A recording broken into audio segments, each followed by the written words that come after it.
তোমাকে রেখে আমি কোথায় যাব? ঘুরতে যাব, ঘুরু ঘুরু করতে যাব তোমাকে welcome back to my another blog. তো আজকে আমি যাবো একটা ইনভিটেশনে, সেই ব্লগই তোমাদের সাথে শেয়ার করব।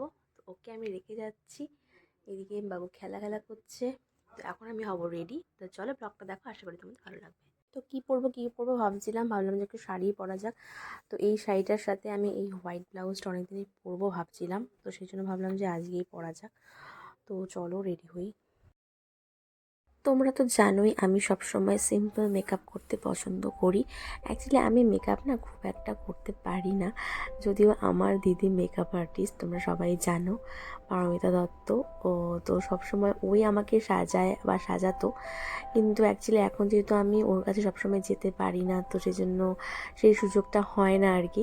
তো আমি না বরাবরই মেকআপ পার্সন নই একদমই, তো যতটা পারি নিজের মতো করে চেষ্টা করি আর কি। তো দেখো এখানে আমি সমস্ত কিছু একটু একটু করে অ্যাপ্লাই করে রেডি হয়ে নিলাম।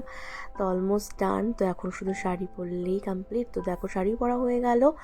তো আশা করি তোমাদের লুকটা ভালো লেগেছে। তো কেমন লাগলো অবশ্যই কমেন্ট করে কিন্তু জানিও। আমি কিন্তু একদম রেডি হয়ে গেছি। তো এবার চলো যাওয়া যাক। তো সেদিন ছিল এক দাদা আর দিদির 10তম ম্যারেজ অ্যানিভার্সারি। তো সেখানে আমরা গেছিলাম, বাড়ি থেকে খুবই কাছে, একদমই দূরে নয়। তো দেখো এখানে সবাই কিন্তু আমরা পৌঁছে গেছি, আর সবাই হই হুল্লোড় করছিল, সবাই গল্পগুজব করছিল।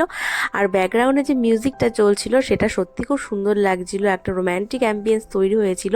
কিন্তু মানে দুর্ভাগ্যবশত আমি এটা রাখতে পারিনি, কারণ তোমরা জানো যে কপিরাইট পড়ে যে কোনো গান থাকলে। তো এখানে দেখো সবাই কিন্তু ওদের কেক কাটিংয়ের দেখার জন্য দাঁড়িয়ে পড়েছে, আর ওরাও মালা বদল করছে দেখো। আর খুব সুন্দর লাগছিল, খুব মিষ্টি লাগছিল মুহূর্তগুলো। তো সত্যি 10 বছর কিন্তু কম নয়, অনেকগুলো বছর, অনেকগুলো দিন, অনেকগুলো মাস। তো যাই হোক, আমরা আশা রাখবো যে এরকম 10 বছর যেন ওদের জীবনে আরও অনেক অনেক অনেকবার আসে। তো এখানে দেখো ওরা মালা বদল করে নিয়েছে, তারপর সিঁদুর পরানোর পালা। তো এখানে কিন্তু বেশ লজ্জাও পাচ্ছিল। তো যাই হোক, আমরা এই মুহূর্তগুলো, এই মিষ্টি মুহূর্তগুলো আমরা ভীষণ এনজয় করছিলাম। তো আশা করি তোমরাও এনজয় করছো। তো দেখো ব্লগটা, আশা করি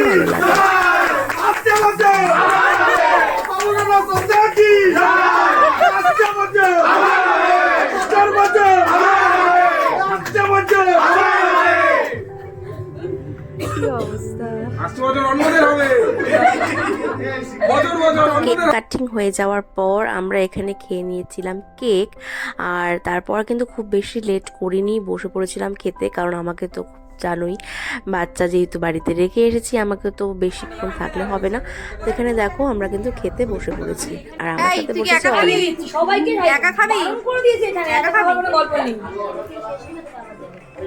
যেহেতু ঘরোয়া অনুষ্ঠান, সেজন্য রান্নাবান্নাও কিন্তু বাড়িতেই হয়েছিল।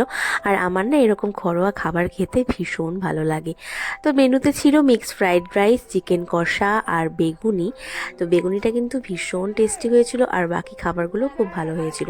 আর শেষ পাতে অবশ্যই ছিল চাটনি, পাঁপড় আর নলেন গুড়ের রসগোল্লা।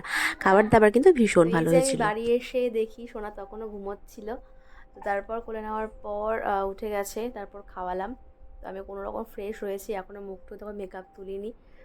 তো চলো ব্লগটা এখানে এন্ড করছি। তোমাদের কেমন লাগলো অবশ্যই কমেন্ট করে জানিও, আর ভালো লাগলে লাইক কমেন্ট করতে ভুলো না।